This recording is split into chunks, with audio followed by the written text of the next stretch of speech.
Ladies and gentlemen, Your Excellency, honored guests, dear friends of the Disability Network, I want to welcome you today in my function as the President of the Disability Network to this event with Dr. Sadiq. Last year, it was about the same time, it was the 24th of September 24. We had already the pleasure of having Dr. Sadiq with us, speaking on autism and ADHD. And a lot of colleagues told me afterwards that we have to do that again. And today we're very happy to have Dr. Sadiq with us again.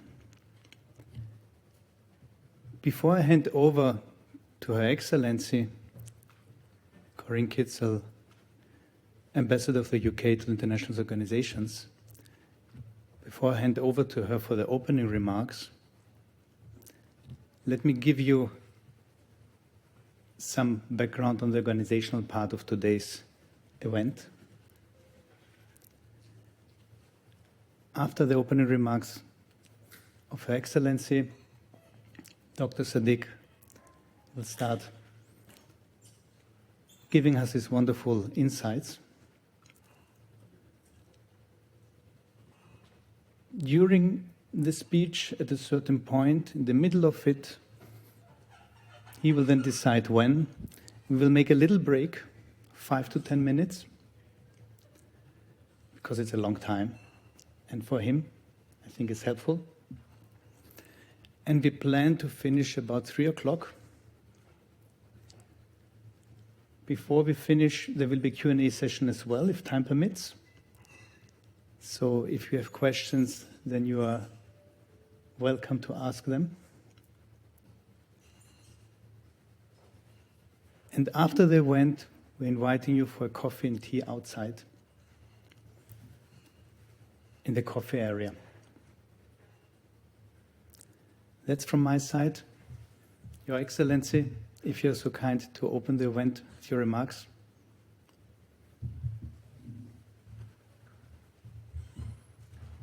Thank you so much, and thank you for the invitation to be here today. I'm really pleased to be able to show the UK's support for this event. In the UK's Foreign Office, I spent 6 years as the senior sponsor for our disability staff network.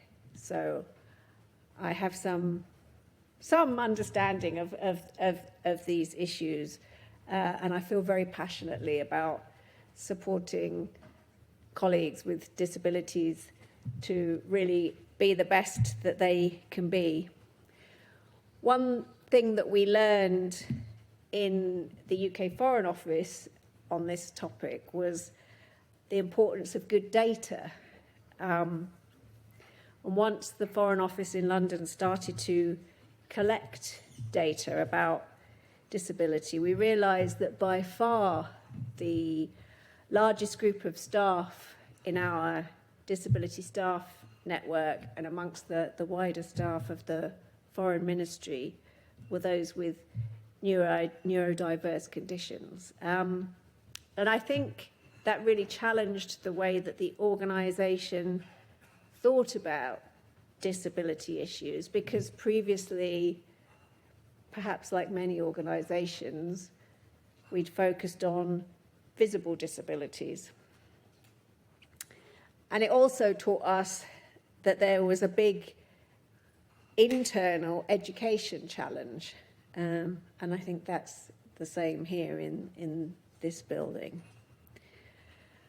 Just as a bit of wider information, in the UK, our policy on supporting neurodiversity is guided by something called the Equality Act from 2010. So this is a piece of UK legislation, and it mandates employers in the UK to make reasonable adjustments for employees with disabilities, including neurodivergent conditions.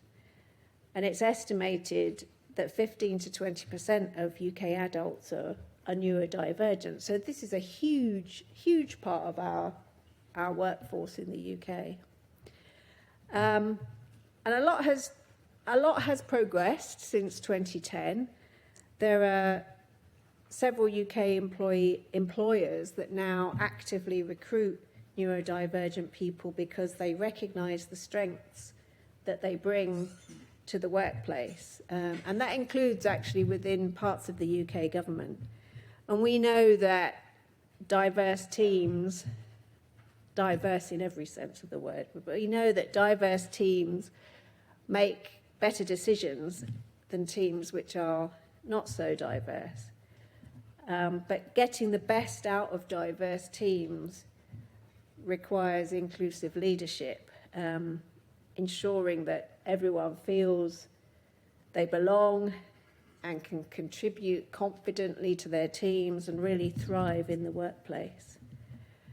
And so with this idea of education in mind, I'm very much looking forward to being educated myself today, and I look forward to learning from Dr. Sadiq. So thank you again very much for inviting me here today.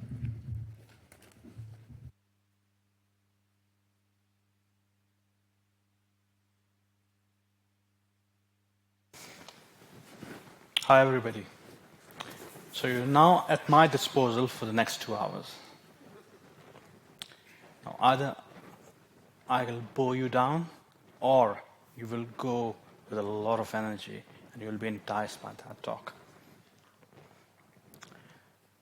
I'm a storyteller, so I tell a lot of stories. I believe that scientific facts should be interpreted with stories to make context. Figures without context does not mean anything. Symptoms, features without context does not mean anything. And that's why I take this pleasure of knowing, reading, and learning from my patients. The more I see them, the more I learn, especially when it comes to neurodiversity. So I'll start with a story of a boy who was living in the northwest part of Pakistan. He was extremely curious, excessively curious, asking questions that could not be answered by adults at that time, seen as somebody who was very misbehaved, who did not respect the elders. But he was in his own zone. He was living in fields and workshops around him. He could tear anything apart. If you see a piece of machinery, either he would take it apart for good or for bad. At school, he was seen as somebody who's disruptive, who could not sit still, who was daydreaming a lot of the time, not going what the curriculum was to offer, a completely outsider. At home, he was somebody who needed some kind of discipline. He was my father. He became a mechanical engineer later on, and was an amazing teacher. But he was both impulsive and detailed at the same time. At that time, we did not have the language to explain what it was. He was an undiagnosed case of AuDHD. He did not fit the mold. But one thing he taught us, and that was so amazing, that difference can be scary. Difference can be challenging. But difference can be beautiful at the same time. Difference is what drives the world around, what brings about the changes, the positive changes in the world. And that narrative actually stuck with me for a very long time. Now imagine a rainforest. Just close your eyes. Imagine a rainforest. What do you see? You see tall trees, you see beautiful, amazing greenery around you, different colors, trees of different sizes, lengths, girths. You see a lot of wildlife. You see a lot of insects. You see a lot of colorful birds. It's scary, it's unpredictable, but it's utterly beautiful. Imagine if you want to change anything, because that ecosystem works, because everything operates in a certain way in that ecosystem. You try to remove or change one thing, it will all collapse. You can open your eyes. Imagine if a person who is driven by processes and rules and regulation goes into that ecosystem and he'll say, I want all trees to be the same size and same color. I want all the shrubs and herbs removed. I want a pathway, proper pathway, so that we can walk on. What will happen? Eventually, the ecosystem will collapse. And this is what we're seeing nowadays. So different things, of different textures, of different origins coming together to make a difference, that is what we call diversity. And diversity works wonders when it comes to nature. Unfortunately for human beings, it's the other way around. We're still trying to get to the terms of it at this moment in time. Now imagine a rose. A rose can have different colors. It has amazing fragrance. It's used for so many different occasions. It's used to show your love, your affection to everybody. And a rose thrives in a certain environment, right? You have to put a lot of effort. You have to water it. You have to take care of it. You have to protect it. And then think about a cactus. If you go by the standard of a rose, the cactus is strange looking, it's spiky, it does not bring about a certain vibe. But what cactus does, it survives the most driest environment on the face of this earth, deserts. You put a cactus in a desert, it will absorb a lot of water, it will store food. What will happen if you put the rose in a desert? It will wither away, within hours probably. What does this tell us?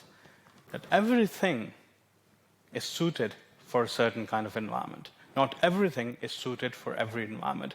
You overwater cactus, it will become soggy, it will eventually die. You put rose in a desert, it will eventually wither. But if you put those two in the right environment, they will thrive. This is called biodiversity, where everything has a certain place. Everything has a reason, everything has a purpose. Neurodiversity is the biodiversity of humans. That means that people with different brains, people with different perspectives, people with different vision, they come together and they create that group. So you must be hearing a lot about neurodiversity, right? What is neurodiversity? Anybody?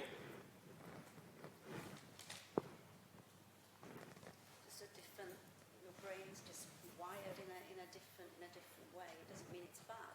Yeah. It just means you perceive and see things and interact in a way which isn't seen as being typical. Yeah. True. Anybody else?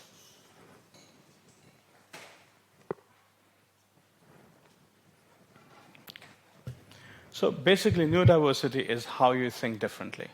It's how your brains are wired, how your perspective is so much different, how your lens is so much different from so many different people around you. You take a completely different perspective of a situation and you deal with it completely differently. Then we talk about neurodevelopmental conditions. We have autism, we have ADHD, we have dyslexia, we have dyspraxia, we have dyscalculia, we have Tourette syndrome. Neurodivergent doesn't have to be any of those. Neurodivergent is a specific way of thinking. You cannot be scanning everybody for their brains, but you know the moment you start working with a person that they're different. Their perspective is completely different to another person. They do not conform with the rules. They do things differently and probably bear results. A lot of the time, neurodiversity is seen as a disability. And disability, I would like to quote the social disability model. Has anybody heard about that? No? So the social disability model says that the problem is not inclusion. The problem is the barriers. If somebody has a disability, for example, they're wheelchair bound, the problem is not the wheelchair, the problem is the absence of a ramp in a certain place. So it's the difference between the stairs and the ramps. And it's a social construct. So basically, according to that model, the barriers that have been created by ourselves has led to this situation. Because the ramp can be useful for an elderly person, the ramp can be useful for a pregnant person, a ramp can be useful for a person who has bought a lot of shopping and is unable to put the basket up the stairs. Isn't it? So inclusivity is innovation that helps everybody at the end of the day. Then we talk about barriers. So what kind of barriers do we have? Can anybody think of any barriers?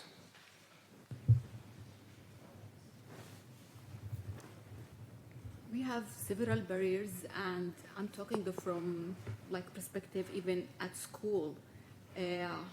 Like neurodiverse children or students, they go to school which is designed for standard developed children, and many issues arise from the beginning of the child journey at school until going to work and develop their own life.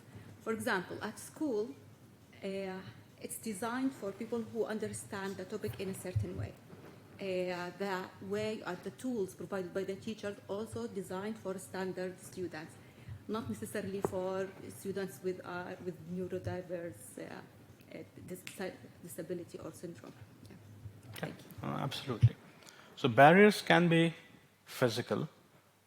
Barriers can be very psychological, as in kind of barrier towards diversity, barrier towards race, barrier towards where you come from. And it can be physical barriers, as you explained. So imagine one day if you wake up and the global charter decides that the average height in this world is going to be 6 feet. Right? So everything is going to be made for people who have got an average height of 6 feet, right? So that means right from the furniture, the vehicles you drive, the ATMs that you use, the dishes that you use, the shoes that you wear, the attire that you wear, everything is going to be changed. So in 6 months' time, once those things are implemented, standing at 5 feet, 11.5 inches, you're not just short, you're just disabled. So all of a sudden, your height becomes a problem because we have set a parameter on that.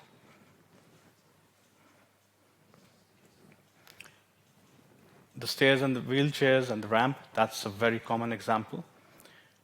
The example that you gave, one size does not fit all, and it should not fit all.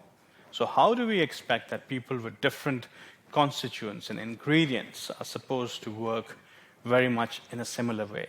We put a product on a carousel, and we expect the end product to be the same, where ingredients are completely different. So I give an example that if you are buying for your meal spaghettis, meatballs, red sauce, you're expected to make spaghetti bolognese, right? What if people expecting it to be a chicken biryani? Can that happen? No, because the constituents are completely different. The ingredients are completely different. So is the case with every child, every human being. And when it comes to the neurotypical and the neurodivergent world, the differences are very much defined. We're living in a 90% neurotypical world where rules does not apply to neurodevelopmental individuals and that they are not taken into account. In a classroom where a child has got ADHD, he's not allowed to move, he's not allowed to kind of leave the classroom, have fresh air, because every time he goes out, there will be a detention given to him. And then detention will be a part of his record that will be reflected every time that his parents-teachers meeting or his records for the rest of his life. Is that fair? It's not, because we are not taking into account those little differences. The society is telling us that we have to be in a certain way, in a certain order, do things in this way. We were having a very interesting conversation earlier, and it was about creating neurodivergent team or divergent teams. Well, it's a very good idea. It's an amazing idea that we should have neurodivergent teams. People with autism, ADHD should come together, start to do things differently. But then, how about the processes and the structures that have been created by the organization? All of a sudden, when you go beyond a time, when you start performing and you start giving results, they won't look at the results. They will see how the results are being obtained. What is the process? Have you followed a certain rule, a certain structure? And if you don't follow that structure, that you are in trouble. Despite of the fact that you have overperformed everybody else, just because you have not performed a single thing, a single rule, you have gone out, you are being punished for that. So it's a strange world that we're living in. We have started to highlight the strengths of people around us. Everybody that, especially with neurodevelopmental condition, the articulation, the innovation, the creativity, the attention to detail, the pattern readings, those are the things that we talk about quite a lot in an organizational aspect. But when it comes to applying it in our workplaces, we still apply the same structure. We know that they are neurodivergent, and we allow them to work in a certain way. But the moment they are doing something great, they are innovative, you try to cage them in. You try to box them in again. And what happens when you box a person who are neurodiverse? What happens? They shut down. They are not interested. They are scared, they are fearful, and they don't own the organization.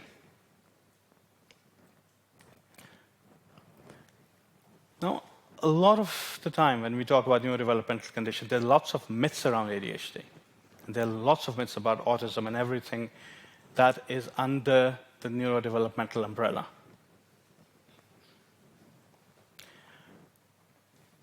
Do you know of any myths around autism?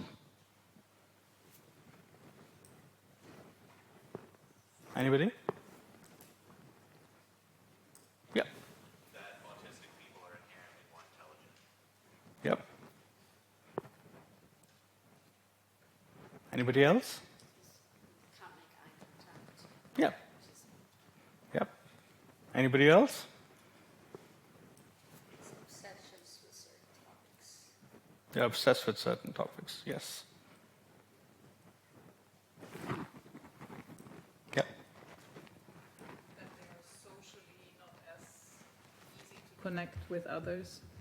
Yeah, exactly. They cannot have relationships. That's a myth. They don't have empathy. That is a myth. Is it all true?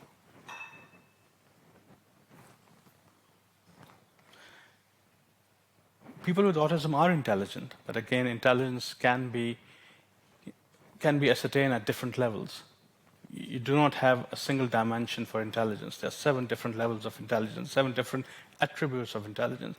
They might be intelligent in 1 area, 2 areas, 3 areas, or 4 areas. They might be not so intelligent in other 3 areas.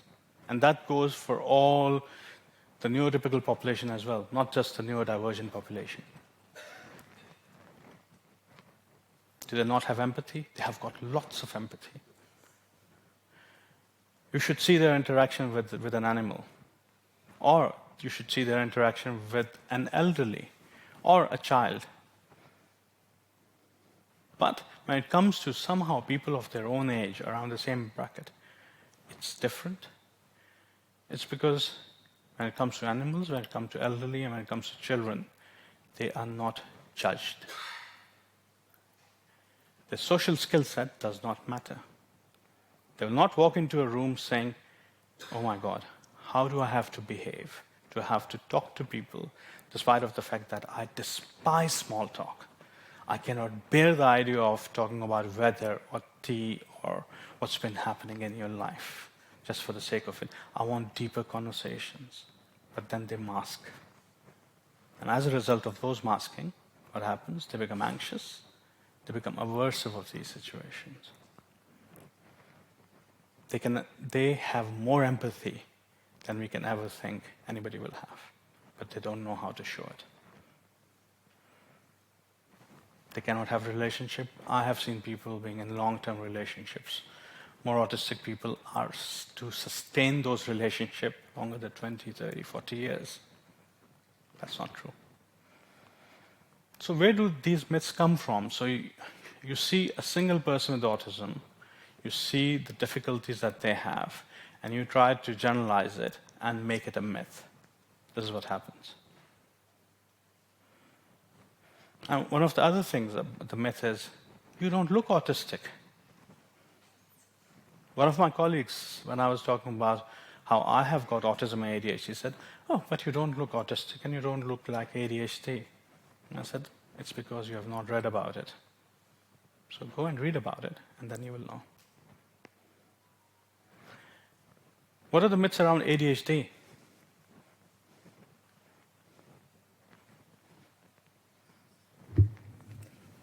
Hyperactive young boys who can't sit in their seats. Yep. Can't focus. Yeah. Anybody else? Impulsive people. Impulsive people. Impulsive people. Yep. So, another thing is that we hear a lot. I'm a little ADHD. What does a little ADHD mean? Can you have a little cancer? Can you have a little heart condition? Can you be a little pregnant? No. So what does that mean? I'm a little ADHD. Like, everybody has features. And we know that, like, for focus, everybody struggles with focus at a certain time. It's becomes a problem in their personal life and their work life, their professional life. That's when it has to be more than one setting where it's become difficult for them to deal with those situations. That's where it is ADHD or ADHD. So it's a condition or a disorder. Again, that's a big debate that is going on at the minute, and I'll talk a bit about it in a minute. Yeah. Yeah. Yeah, there's a scale for it. You can be mild ADHD, but again, generalizing that everybody's ADHD nowadays. You hear that a lot because somebody has heard it from the social media. And again, we had a very lovely conversation about social media and how it should be interpreted. Because social media, there's some good information, there's some not good information. Some information is about the aspects which are not part of diagnostic processes. For example, rejection dysphoria. And that is not part of the diagnostic criteria. There are other areas which are not part of emotional dysregulation is not part of the diagnostic criteria. So when people talk about on social media that are emotionally regulated, it means that they flip within seconds of having a conversation. People would be surprised as to why they flipped. So when they start talking about it, and people, professionals who are in this situation where they will say, oh, this material is irrelevant. Well, it's not irrelevant. It is not yet part of the diagnostic criteria yet, but it does happen in people with ADHD.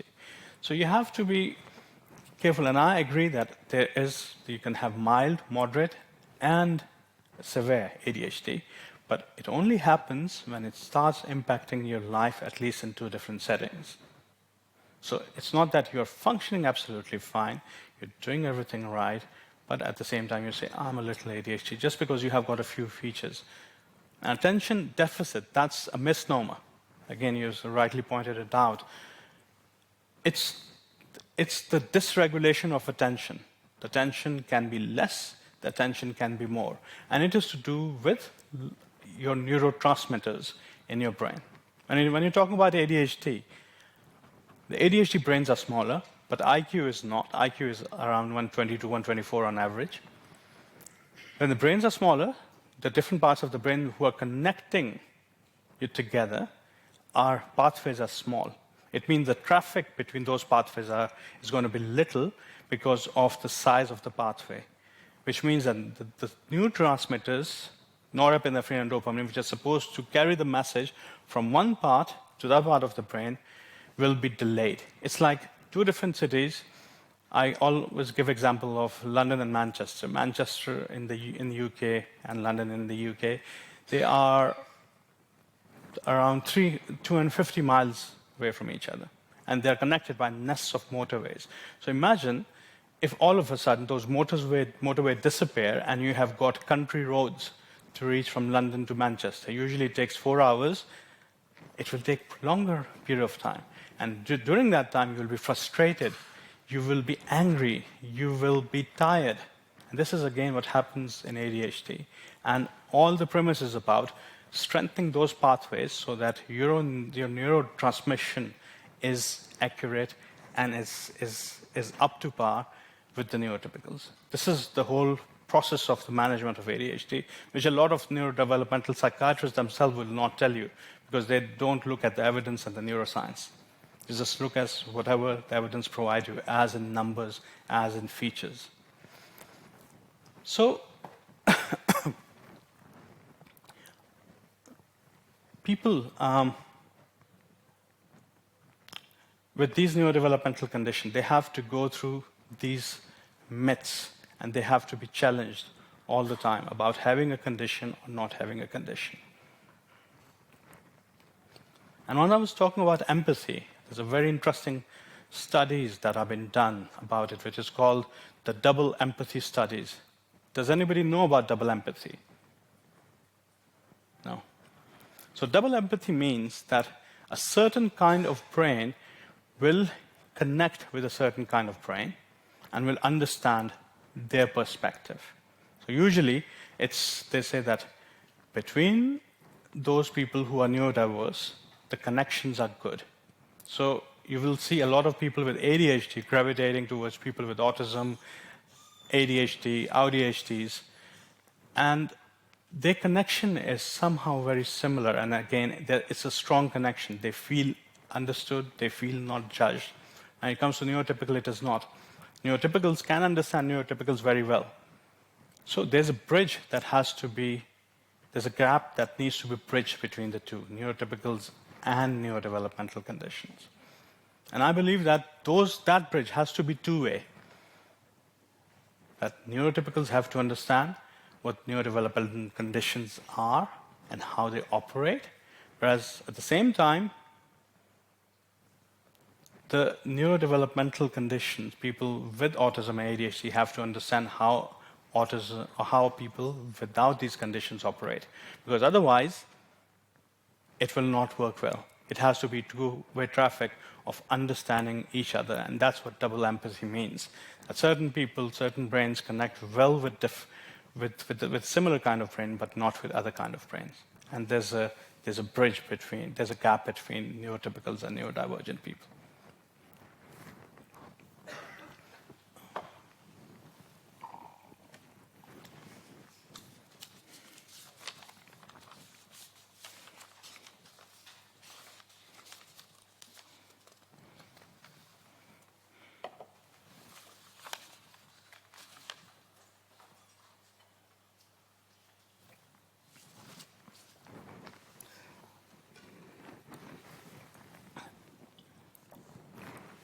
So one question that has been asked more and more, especially in the past 3 to 4 years, why all of a sudden the prevalence of autism and ADHD have increased. And some say that it's the social media, some say it's the pandemic, some are clueless about it.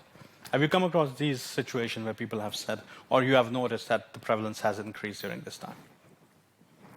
Why do you think it is the case?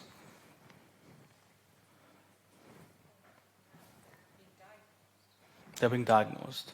And what does that mean? That there's more awareness? People are more aware? All right. Okay. Why are people more aware now?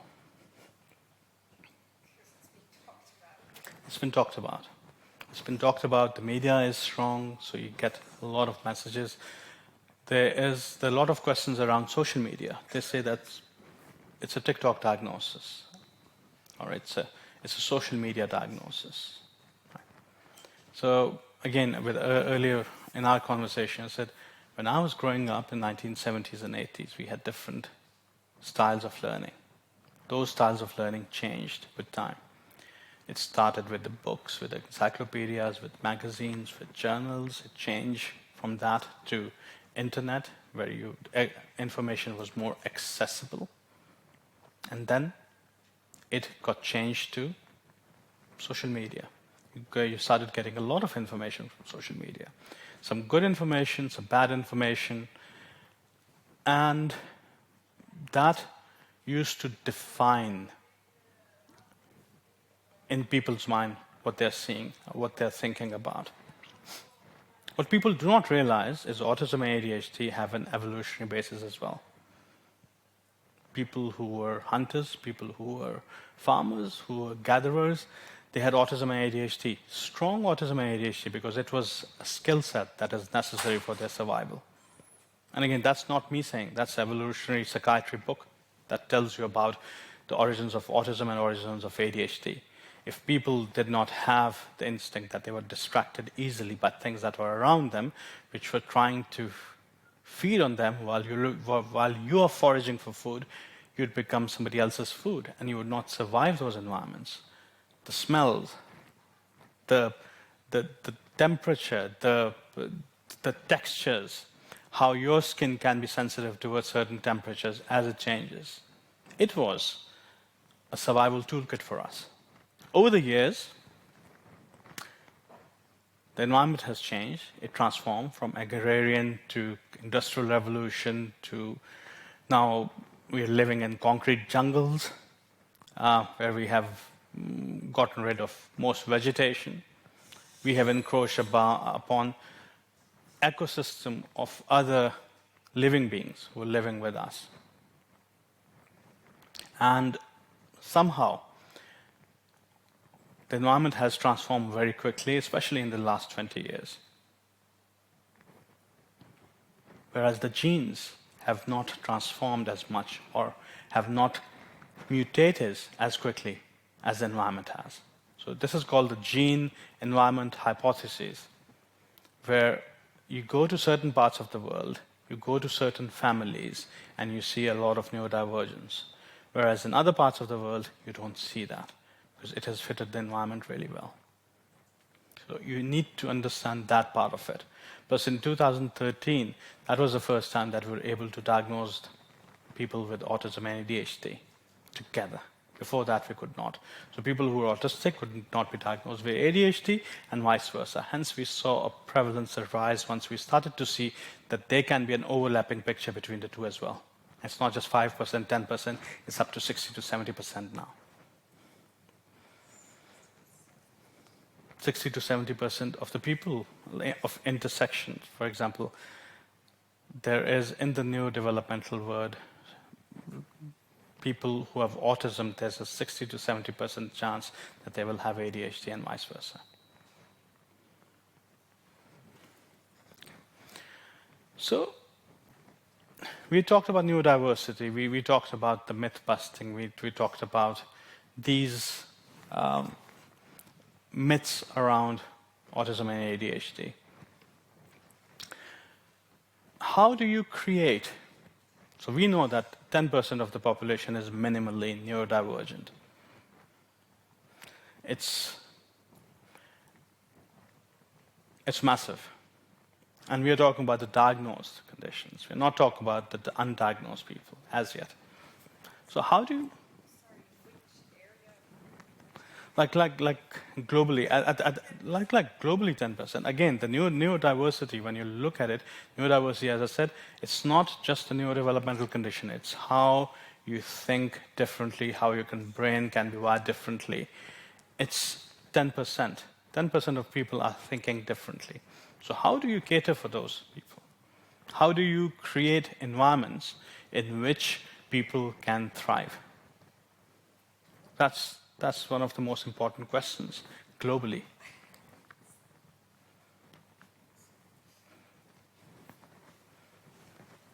About to say something? No. Okay. So when a neurodivergent comes into a new environment, what do you think? What are his expectations?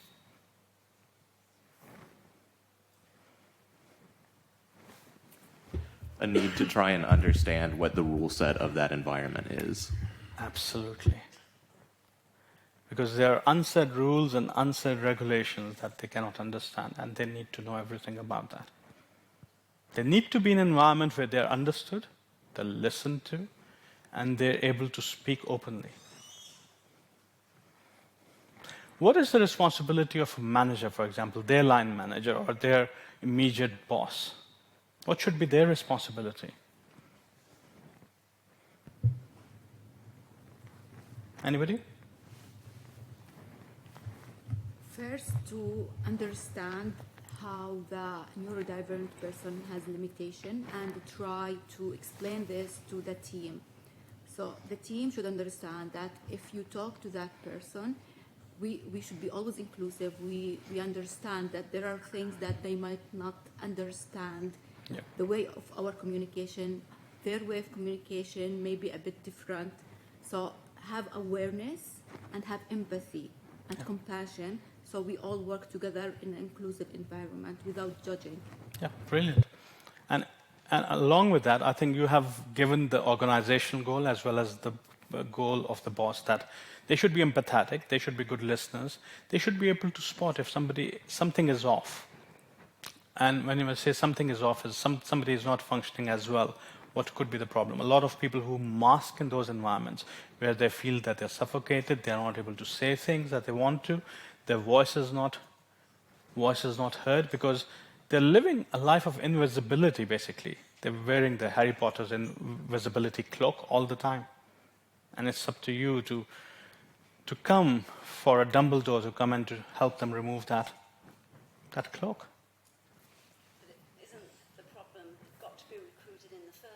Yeah.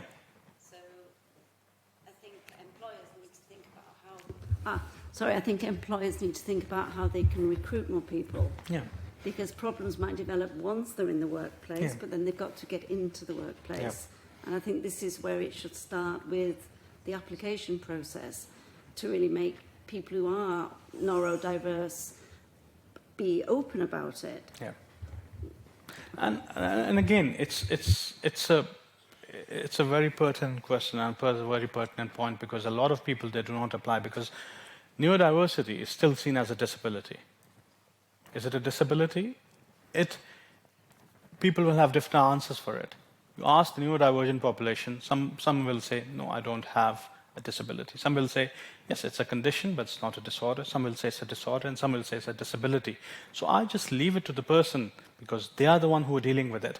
If they see it as a disability, then it is a disability. But again, how do you go beyond that disability? As I said, the social disability models say that it's the organization.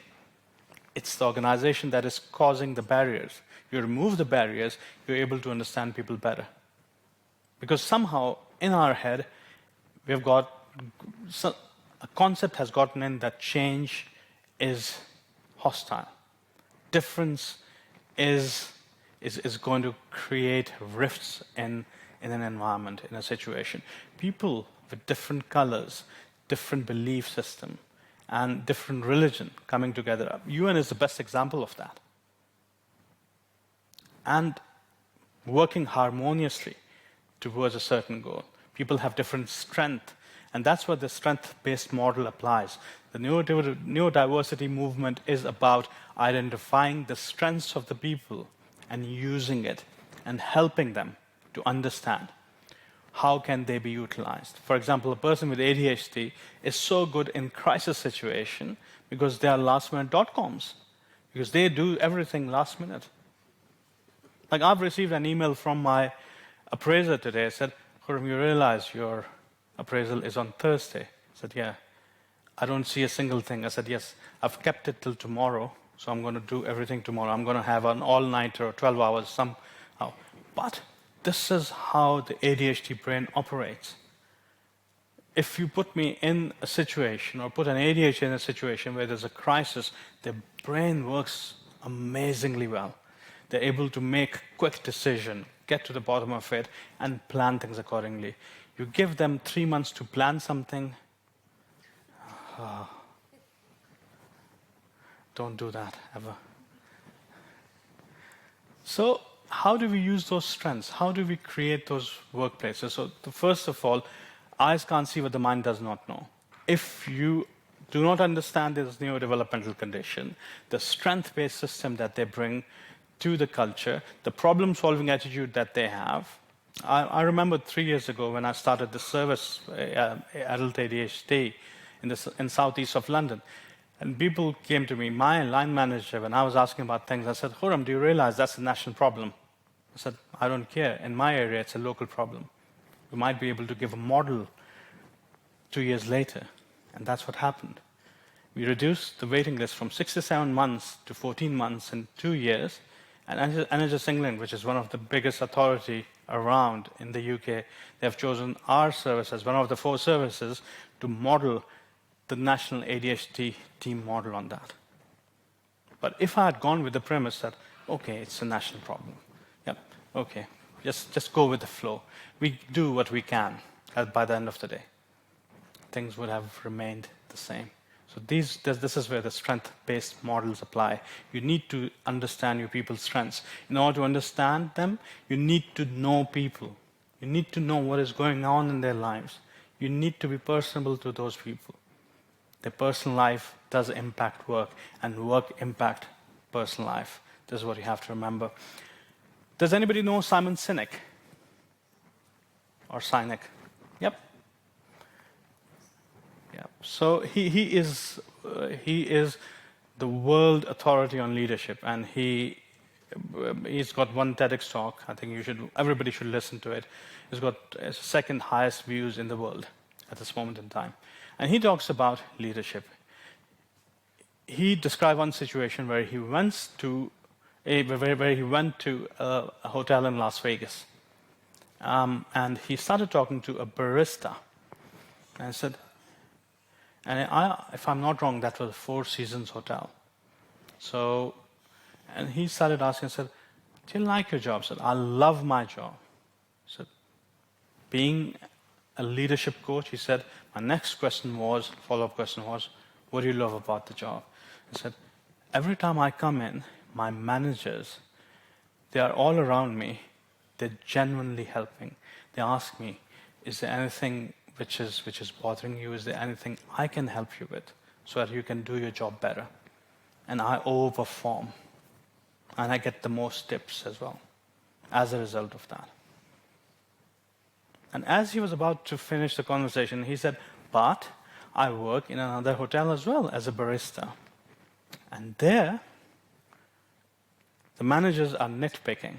They're going around people, this is what you did not do right. This is what you have to do. This is what you missed. And what I do there is, I just hover below the radar. I do the bare minimum. I try not to do any mistakes. A lot of my energy is not driven towards motivation and creating relationship with my clients, but it is to avoid mistakes. So you see, one single person in 2 different environments works completely differently, because their manager, their bosses treat them differently. And this is the key here in neurodiversity. You understand the person, you work with the person, you know what the strengths are, you use it accordingly, the whole environment will thrive. Otherwise, it will collapse. Now, it's easier said than done.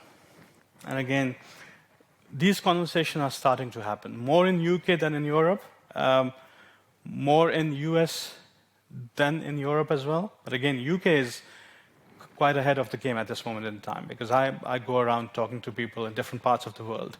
And UK is definitely looking more into that. And this is how we have got to change. The people that I've spoken to in Europe, again from different parts of Europe, and they said that with neurodivergence, there's either a disability model where either you're disabled or you're gifted.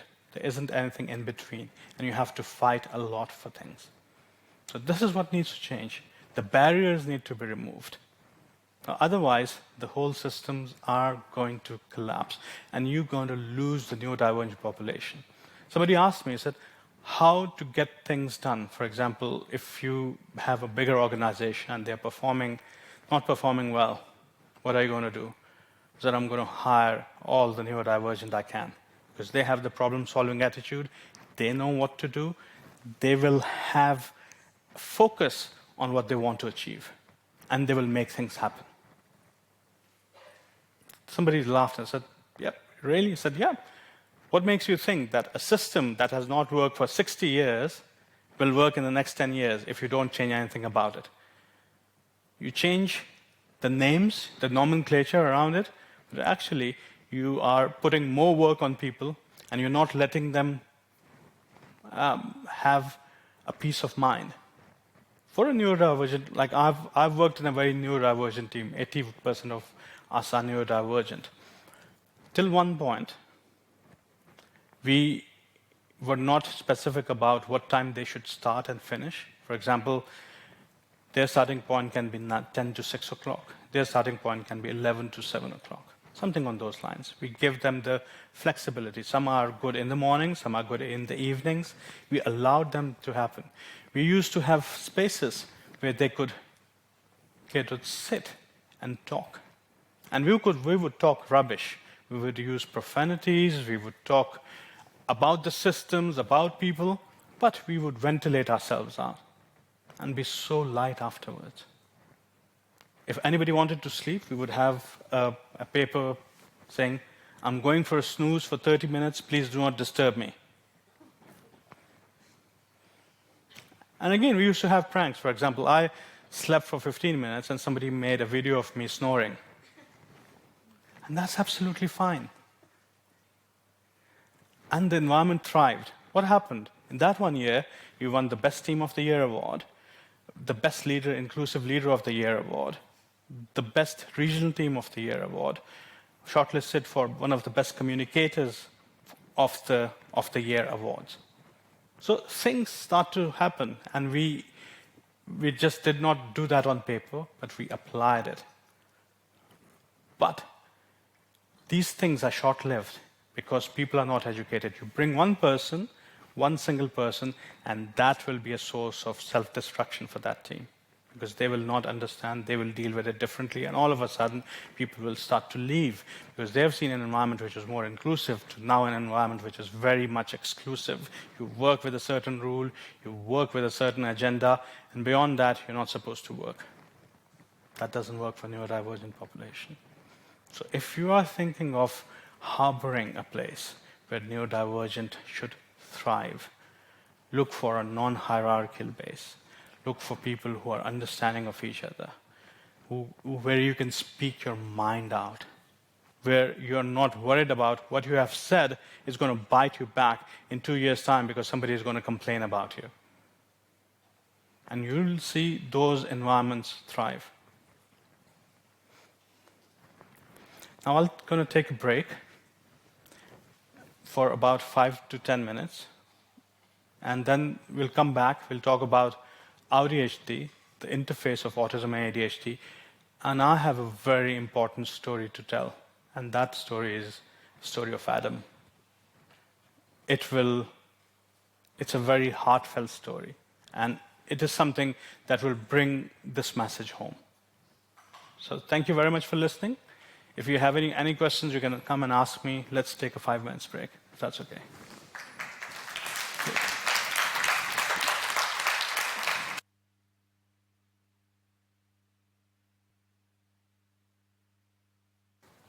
Hi, everybody.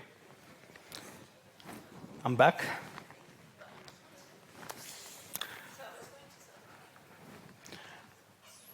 All right, now we are going to be talking about a bit about autism, a bit about ADHD, but again, main focus would be AuDHD as to what it is, because it's a newer entity. Since last year and now, the only difference is that I've managed to write a book about it, which is called Explaining AuDHD, which is okay. But again, being an expert in that field, I've wanted to touch about this subject because that's quite important, and it will be, for the next few years to come, it will come up very strongly. So, autism in layman language, if I tell you, it's about the fear of not knowing the unknown. And it's also the reason, like everything an autistic person does has to have a reason. An autistic person won't do anything without a reason. So if you try to put them in a situation where you don't give them reason and you ask them to do a certain thing, they will not, because they'll be confused. They need to have a logic behind it. And that is there all the time. Most of people that I've seen, they work with this premise, people who are autistic. And the fear of not knowing the unknown is the fear of what's going to happen. If I meet this person, how I'm going to communicate with the person? How will I know about the interest of that person? How will I have a conversation with that person? That makes them anxious. If they're in social gathering, they have difficulty in doing so because they feel they have to meet so many people they have not known, even people who they have known and they are boring and they have to do small talk. They don't know where that will go in which direction will it go into. Thirdly, they will feel that things that they have said can be misinterpreted very easily because they're honest and abrupt. If you go and ask a person with autism or autistic person as to how do I look in this suit today, and they say, you open your buttons. It's not so you're fat basically. So why should be thinking of wearing that suit at all? Those are the kind of things. Or they will say, you look horrible in this suit. Go and change to something else. You're not expecting that answer. But again, as a result of that, people will become offended because he has said the truth or she has said the truth about a certain situation. When they're going into holidays, they need to prepare about their holidays. It will start 6 months in advance. They will like to know each and everything about that particular place, where the hotel is, where it does lead, where the shops are, where the toilets are, where the parking is. They have to have an itinerary for that. So the whole thing is about preparedness. If you put them in a situation where they're unprepared and they don't know the consequences of it, they will get really overwhelmed by that situation. And that's why I say it's the fear of not knowing the unknown in autism. And in that very layman term, ADHD is a constant need for stimulation. So you need to have something to boost your mind, to keep your interest. Even if you're doing something, for example, if you're attempting a task or you're writing a report, because it's just too boring, they'll have something playing in the background. A music, a movie, a film, something that they have watched before, something they have heard before, because otherwise the task will become too boring. So they will be in and out of that movie, in and out of that music, but that's the way to keep their attention. They will look for things to keep them stimulated. You easily hear, you will hear from them all the time, I'm getting bored, I don't have anything to do. So the dopamine hitting is very common. So dopamine hitting means that the specific kind of food they would like to eat. There are things that they like to do which increase stimulation. That can be exercise, that can be going on buying things impulsively, they're picking up hobbies that they're interested in, they will buy everything around it, and in 2 weeks' time it will fizzle out completely. So they're on the two sides of the spectrum. So when these two connect with each other, what happens? How do they intertwine? Because autism is about a constant need for stimulation, a constant need for being disorganized, where autism is a constant need for being in order.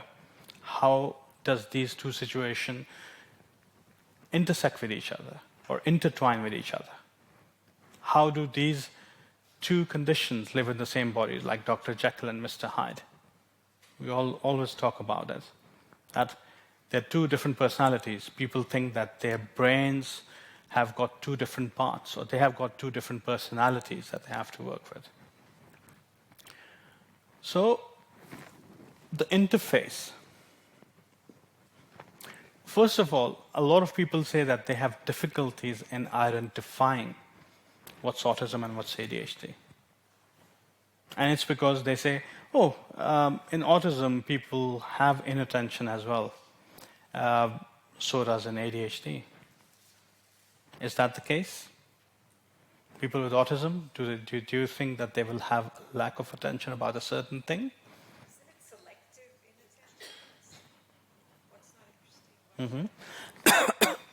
It's more than inattention, it's the indifference.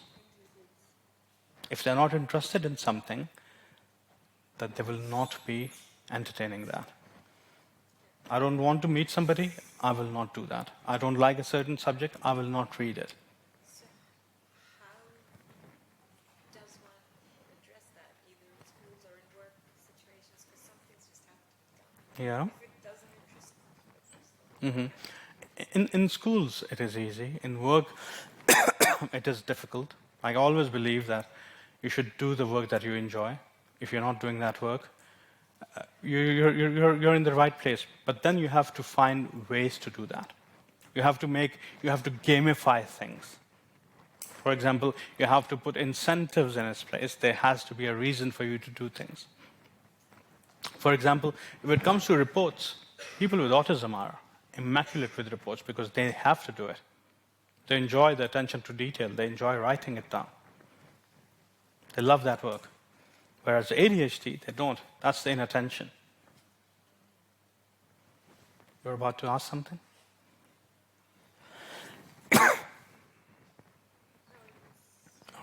Okay. So inattention and indifference, this is what you have to differentiate between these two. In ADHD, it's the inattention. And its inattention is, it's not that they completely lack that attention.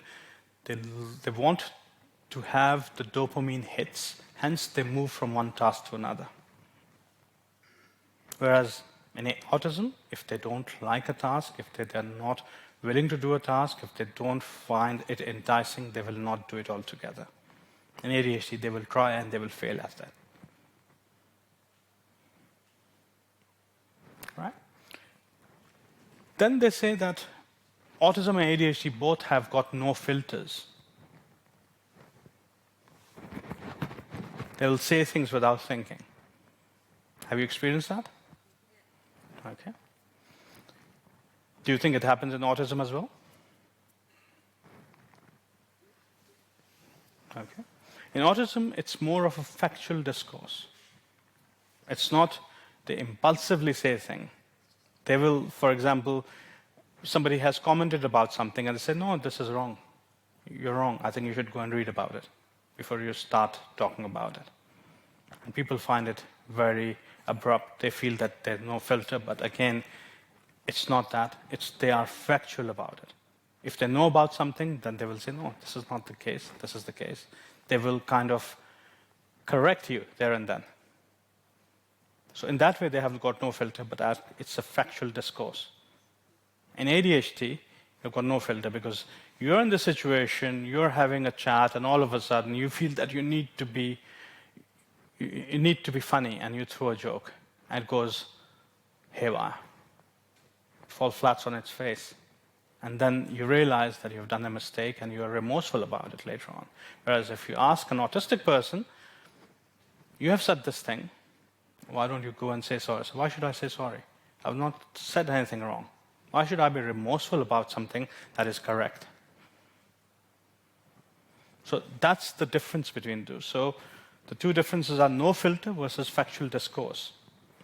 Then a lot of people, they feel that autism and ADHD, they're both hyperfocus, right? Yep. Do you know what hyperfocus is? Hyperfocus is all your energy and attention is concentrated on a certain thing.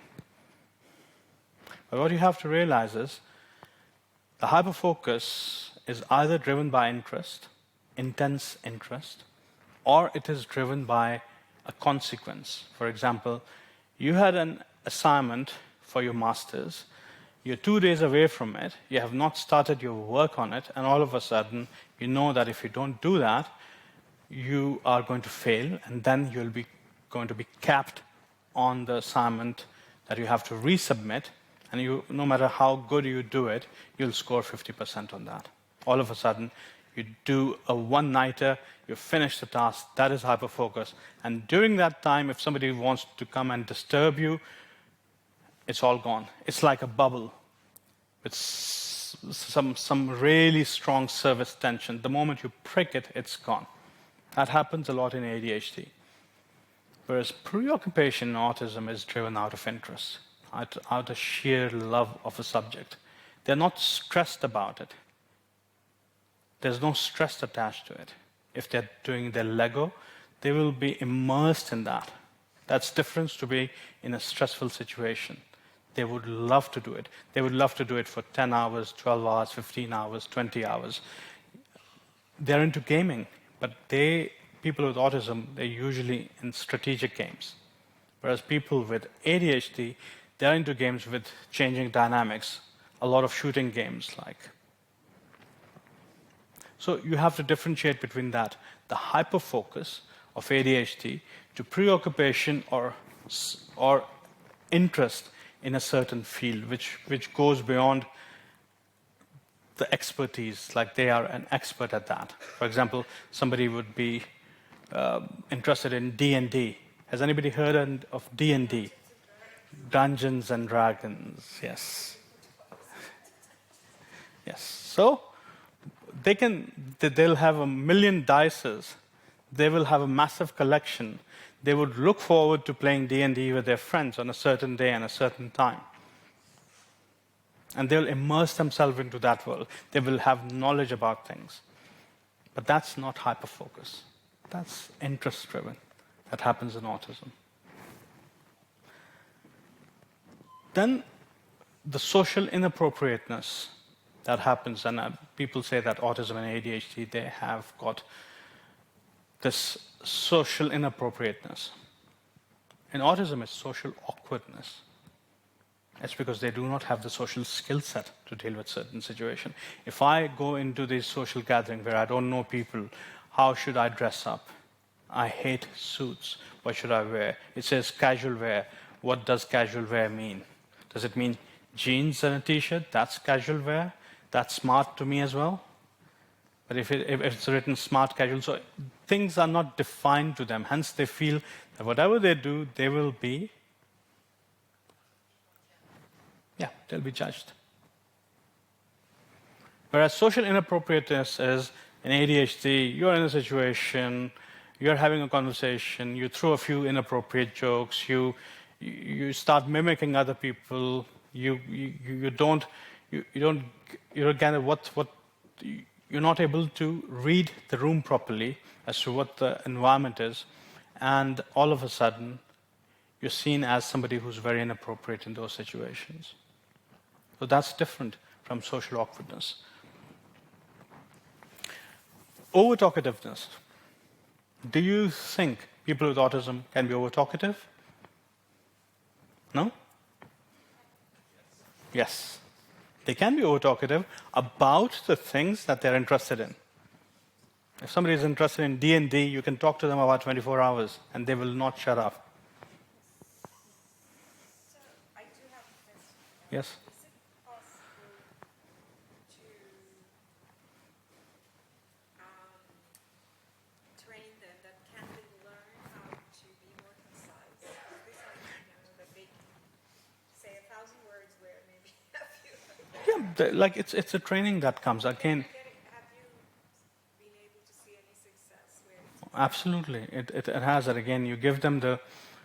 And I'm talking about ADHD. yes.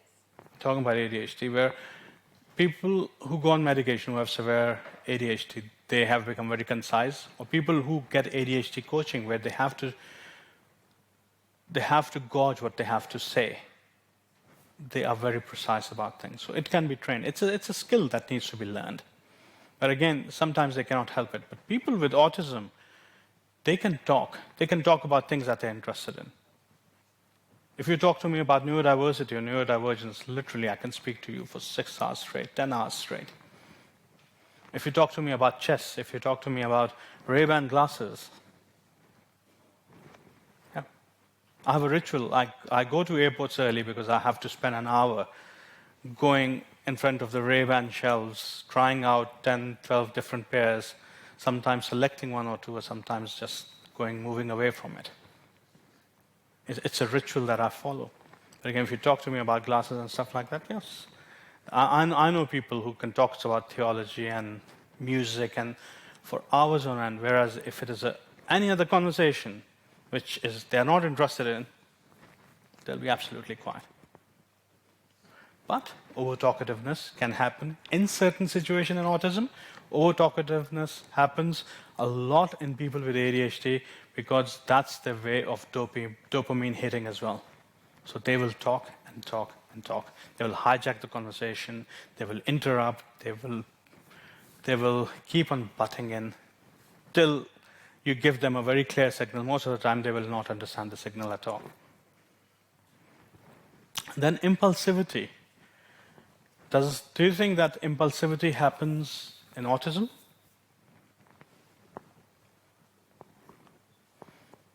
Like people say it happens in autism. Yes. It can be, yeah. Yeah. And does impulsivity happens in ADHD? Oh yeah. Impulsivity is driven by dopamine surges or dopamine hitting in ADHD because they want to be in a situation, they will do daredevil stunts, they will get themselves into a situation. A lot of people, when I take their history, they say, yeah, I've been caught shoplifting. It's not that I needed it, I was dared to do something. And it's exciting for me to do that. Hence they get into those kind of things. Impulsivity happens that way. Drugs are a big thing because that gives them dopamine hitting. They do it impulsively. Alcohol, recreational substances. They get into trouble with criminal justice system and police. They will steal things for fun. There's no motive behind it. Whereas impulsivity that we see in autism is actually acting out. They're in a situation where they feel they cannot talk. There is a sensory overload that is taking place. People are not understanding it. It's a very... they're in a place where lots of people, they're unable to express themselves well, and acting out does happen, which is taken as impulsivity in a certain situations. So these are the differences that one has to differentiate. I know that you're not professionals, but these are the things that you should keep in mind when looking at autism, looking at ADHD, working with people who have got ADHD, more with people who have got autism and ADHD. Try to learn these things from them. Try to kind of read them as a book so that it helps them and it helps you and it helps the whole environment around you. Now, how does... The other part is the coexisting of things. How does organization and disorganization work in somebody with autism and ADHD both? They like to be organized, but they cannot be organized. Or you will see, you'll walk into their room and there will be clothes everywhere and empty wrappers and dirty dishes. But there will be a section of the room which will be immaculate. They're figurines. If they're into Harry Potter or Lord of the Rings or any other figurines, and they will be put in a certain way, in a certain order. That's their organization. That's their sanctuary. The rest they do not care about. But again, if they want to, because it's mundane stuff, they're unable to because of the ADHD traffic that is going on in their head. Once the ADHD managed, you will see the autism coming out strongly and they become more organized in all aspects of their life because they do not like things not to be in order. And although they want it to be in order, but they cannot help it because of the ADHD. The other one is silence versus noise. They want to be amongst people, but they cannot withstand people. How many times people with autism and ADHD, they have gone into social gatherings, and then 2 hours later, you'll see them sleeping in a separate room because they have had too much. So they have run out of their social batteries. And they need time to come out of it. They will need a day or two, or at least good sleep to come out of that situation. Caution versus risk-taking. Autism is about caution. Autism is about calculated steps. ADHD is about risk-taking. And when they combine together, they still take some risks in terms of spending things, buying things. But something in their head, they say that it feels that there's a rain. I've been reined in by something, by an inside force. Although I want to get involved in this impulsive act, but I cannot. I want to be a risk taker, but I cannot. Something is stopping me from doing it. That stopping them is autism. And then something about rigidity and change. Because I know I'm mindful of time, and I'm also mindful that I've got a story to tell you about somebody who's AuDHD. So rigidity and change, that's a big thing. I was talking to somebody who had both, and he says, yep, I like things to be in order. At the same time, I like my spontaneity, especially when going out for trips and something. And there has been time when I've booked something and I've walked out of the house and I've gone to the airport and been at that place and realized that I've left my stuff around. And it always stresses me out. And all of a sudden, I shut down completely. So what did they start doing? They had a prepared bag that had all their clothes, their toothbrush, the chargers, everything they need for their traveling. So when they would make a decision, all they have to do is get out of the house with that bag. So that bag was their anchor. That was their order. And the spontaneity is just going and being there. And another person told me that, again, they were very similar, but they would book something for 7 days at least. The first 2 days, they would recce the whole place. They would go around different places. Then when they select a few places, they would start going to those places more often. So it would be 4 or 5 places. And the next 4 or 5 days, the whole circle will be around those 4 or 5 places. That's it. So that's how a lot of people, they manage their autism and ADHD. There are a lot of other avenues that I can talk about, but again, I'm mindful of time. So before I end the session today, I want to tell you a story. It's a very important story. This is the story of Adam. About 4 weeks ago, I received an email from a mum. She was in Vancouver. And she had just bought my book, and she said, I had a son, and he passed away a year ago. And I'd been in a grieving process since. I'd been angry at him, I'd been angry at myself, and I didn't know what to do, because I think I let myself down, he let us down, so the emotions were completely mixed. She had not seen Adam's picture for a year. Since he died, he had just shelved everything and didn't want to know. And while reading the book, he said that, now what you're saying make sense to me. So I invited her for a conference, which is in Manchester. It is in October, where I can interview her. I said, this is a very important story because this is the whole essence of us doing the psychoeducation work. And she sent me a narrative, and I sought her permission yesterday so that I can narrate her narrative in front of you. And it's called The Story of Adam.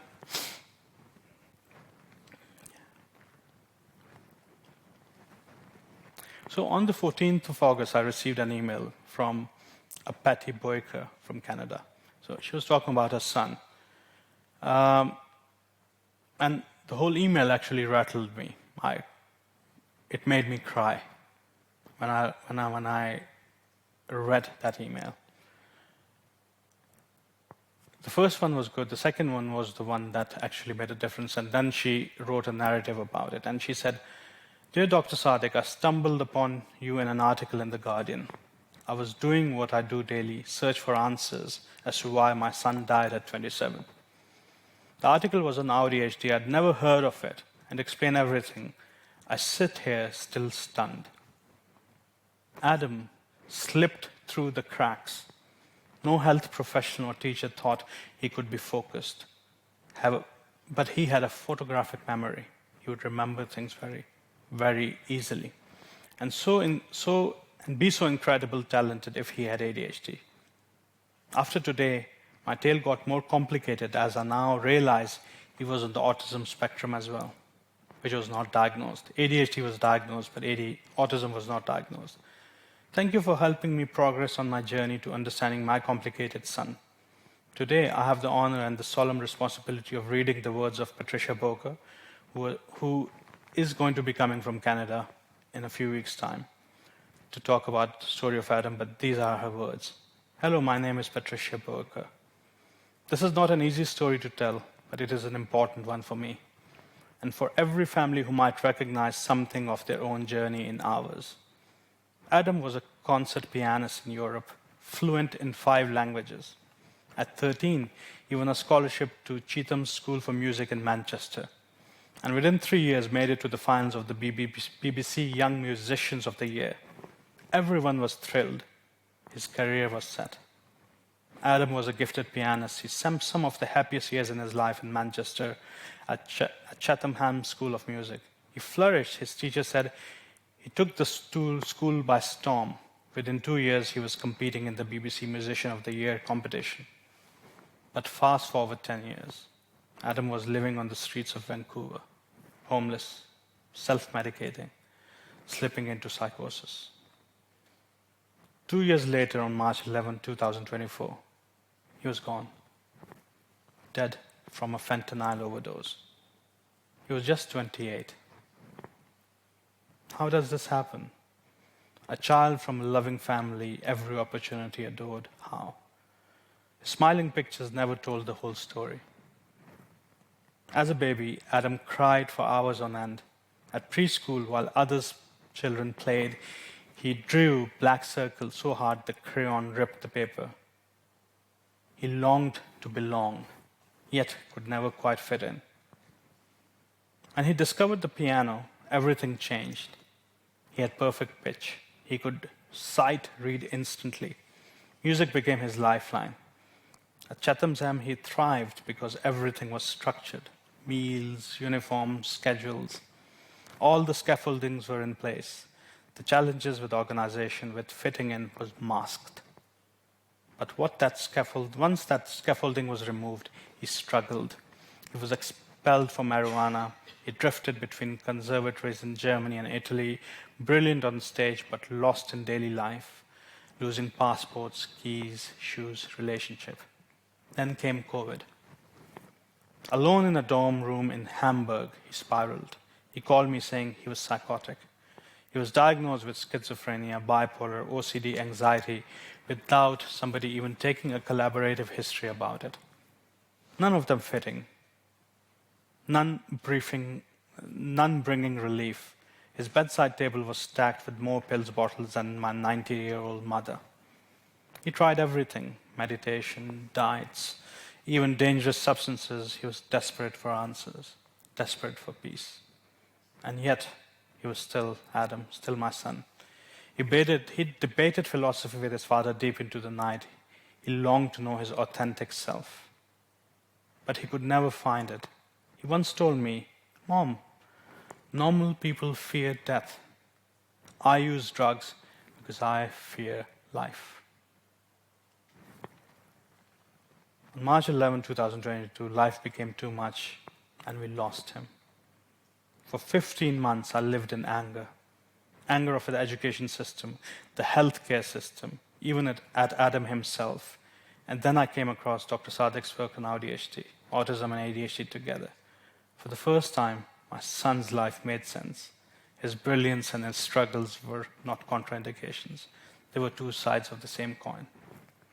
And I began to move from rage to compassion. This is why Patricia is here today in spirit. And why have I privilege of giving voice to her words? She wants to tell you that AuDHD is real. It is serious. And if we do not recognize it, it can devastate life. Not only those who live with it, but of their families, their communities, and the world that loses their gifts. But if we can recognize it, diagnose it, and support it, we can prevent tragedy. We can save lives. And we can unlock the creativity, the brilliance, and the richness that people like Adam bring into this world. This is why I have written this, and this is why Adam's story must be heard. Thank you.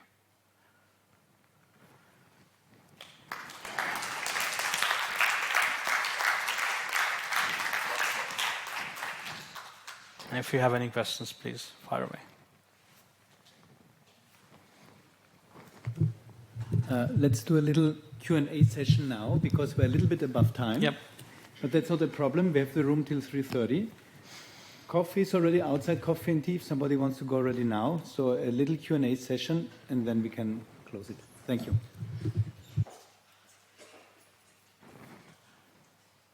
Sorry, can I ask, what would then be the advantages of a double diagnosis?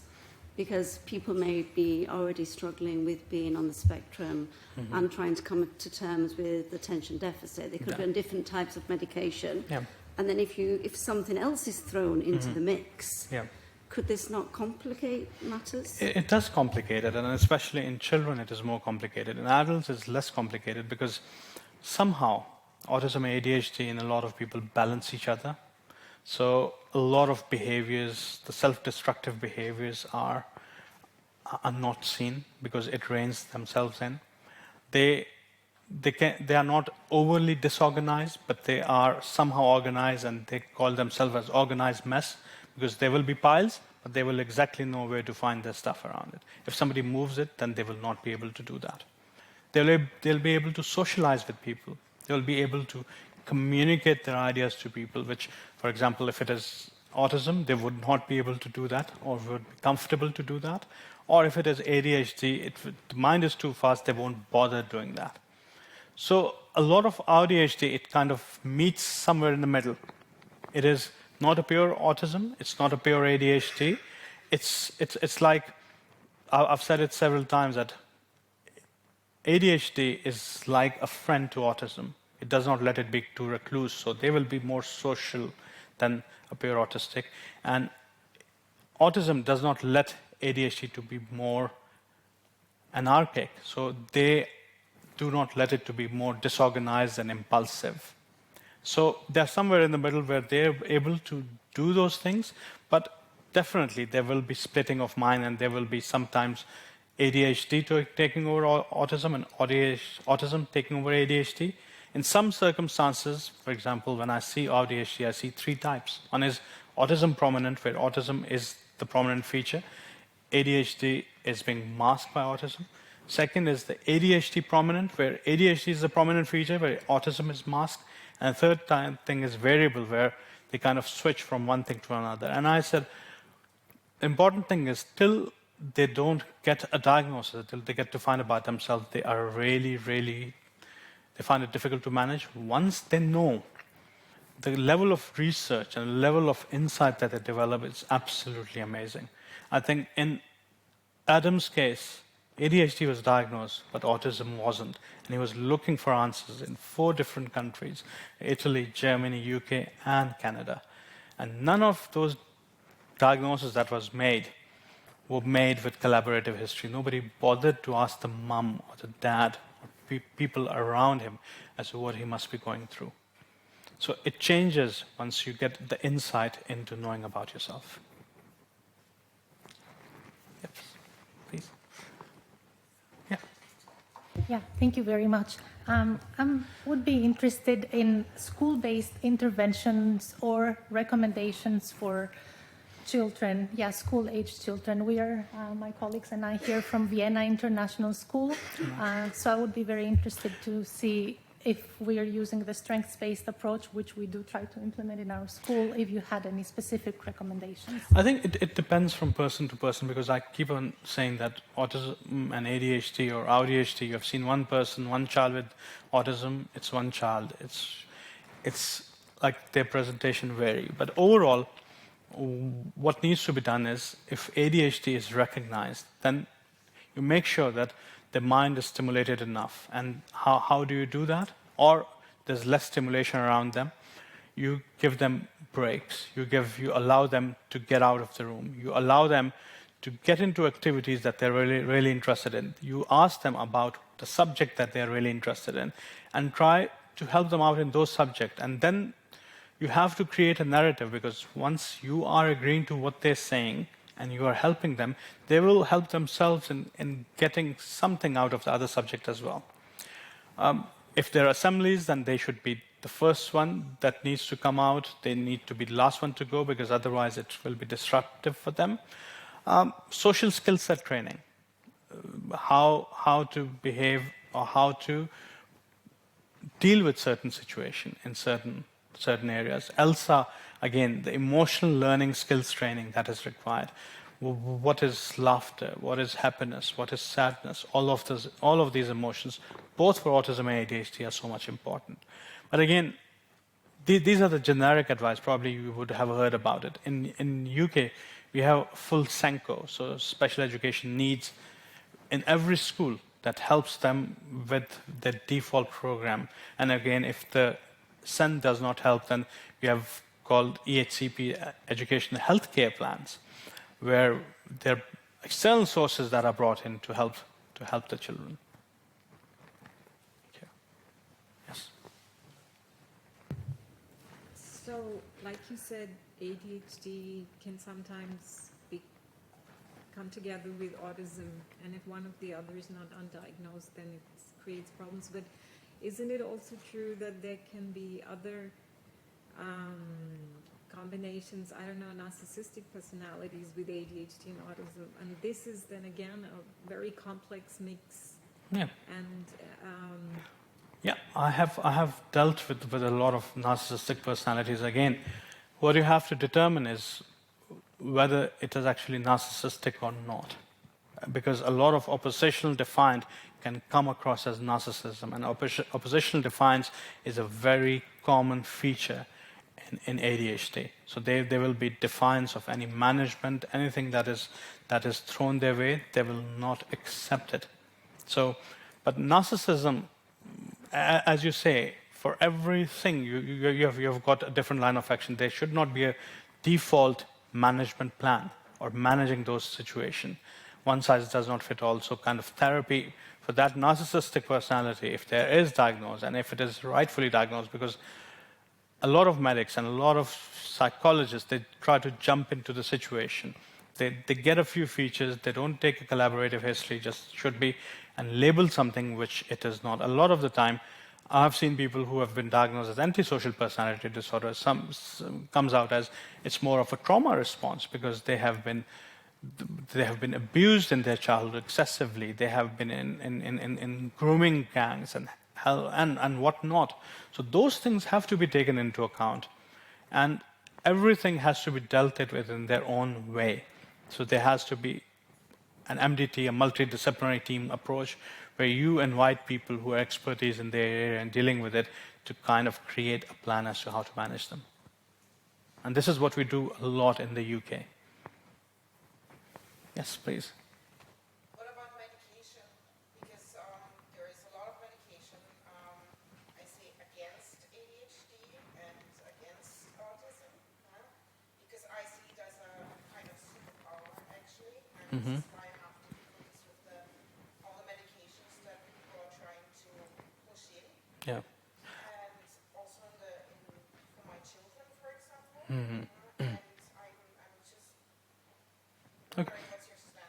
Okay, for autism, there's no medication as such. Autism is a lens through which you see the world. You see a different world.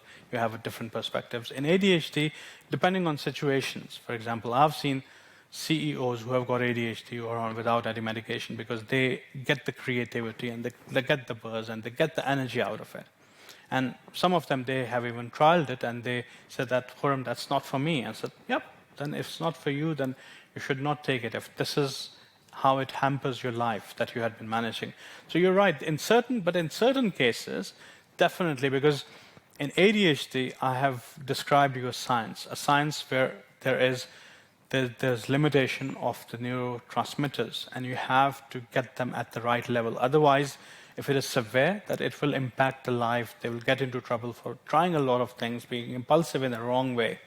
If they're impulsive in the right way, I've seen people impulsive in the right way, that they get their energy and they get their stimulation from working, or they get the stimulation from helping, or the stimulation from sports.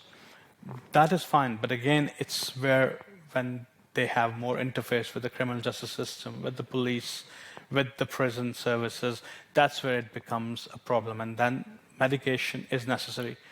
I'm AuDHD, I'm not on any medication. I've tried it for a bit. If it wasn't for me, I did not. But I see a lot of people life-changing because of medication. And I don't believe in giving medication for a lifetime. I said, strengthen your pathways, put routine and structure in place, create a foundation for yourself, and then if you feel that you are in control of situation, you can come off the medication and try it out without medication. So it's not, A, it's not for life, the medication. B, in certain cases which are severe, you can require medication, but not all of them. Yes? I see it the same way. Yeah. I don't want to medicate myself. Yeah. But I was told by a psychologist that I should do it with my kids. Mm-hmm. Because of the synapses that have to develop Mm-hmm. and transportation, as you said. But I just don't want to do that. Did they give medication as the first choice, or was that a kind of a second choice? Because in the UK, and this is how it should be social skills training, a lot of support structures for children with ADHD when they're young, and only then when the structures do not help, only then your trial on medication. Were you given any of those options? No. No. You should think into medicating them. Okay, then you should think about changing the psychiatrist. That was last visit anyway. All right. No problem. Oh, sorry. Hi, you said you're not on medication. What is your favorite trick to use to help yourself focus or regulate? For me, the best thing that has happened is I've found an area which I enjoy the most in work and in real life, which is neurodiversity. My family is neurodivergent. My extended family is neurodivergent. I've got nieces and nephews who are running around, climbing things, walls, fences, whatever. They're autistic. They're sitting and clad in a corner, and we don't bother them. So the key is to find the things that stimulate you the most. For me, coming here was stimulating. Presenting to audiences, presenting. Working with people like Adam's mom is exciting. Treating patients is exciting. Writing is important. Podcast doing is. So I've found a niche area where it stimulates me. I do not need any medication to kind of stimulate me, and I'm able to regulate myself doing that. So that's the trick. Yes, please. Roughly how well recognized is AuDHD? So, not necessarily globally, because that's going to change in every country you go to, but because it seems like you said, I think in 2013 or 2012 was the first official diagnosis. How well spread has that gone through? I have recently completed my MSc, and I was doing it neurodevelopmental sciences. My thesis was about the obstruction in diagnosis in both autism and ADHD. And I found quite new papers in different parts of the world. And again, they were like in China, India, South America, usually where you don't expect the literature to come out. So people are beginning to gather momentum in recognizing it. I think just like bipolar, it took 30 years for them to get to a bipolar affective diagnosis, which is a diagnosis which is not just mania and depression. I think it will take at least 2 decades for AuDHD to be a formal diagnosis somewhere in either DSM-7, 6, 8, or ICD-13, 14, or 15. But people are opening up to it. It depends where. Like in UK, there's lots of exposure. A lot of people are talking about it. In US, less so. In Europe, less so. But I have seen some places like South America or Brazil where people have started talking more about it. So it's gathering momentum now. Yes. Then following up on that, do you have resource recommendations that you can give towards ways to start helping, or to both research and understand? In research and understanding of, I'm sorry, I didn't catch your question. For AuDHD, do you have any resources that you'd recommend people can go if they believe they are? Yes, I think that there is a charity, new charity in the UK called AuDHD UK. I think they have started doing a lot of research, and they have started populating their website with different kind of materials. ADHD UK is good as well because they look into the autism side of things as well. They started to. And there's another one which is called National Autistic Society, which is in UK again, but again they look at the interactions with ADHD as well. And these are 3 websites you'll find a lot of resources on. Thank you. Thank you. Yes, please. Professor Sadiq, thank you. Excuse me if I missed something, but with regard to Adam's story, what do you think is the main lesson for parents with autistic kids or ADHD kids who observe transition of their kids from teenager to some adult life? And I'm asking why you just told that you find your niche, that you are comfortable with your, more or less, with your conditions. In Adams, he seems to us very successful comparing to a huge amount of kids who has inclusion conditions and who have no access to such good school, piano lessons. What happened? What parents should so know? the first thing is the parents should do is listen to the child. When they're saying that there's something going on, you should take it very seriously and try to help them and support them and try to understand their context as well in so many different areas, both in studies as well as academics. His Adam thing was about stimulation, but at the same time, he could not understand how ADHD could be so disorganized and poor memory, and he could recite so many different things. And in so many different countries, what happened was he was misdiagnosed. He was given diagnosis of schizophrenia, bipolar, social anxiety, without taking collaborative history. So that brought his downfall and his demise.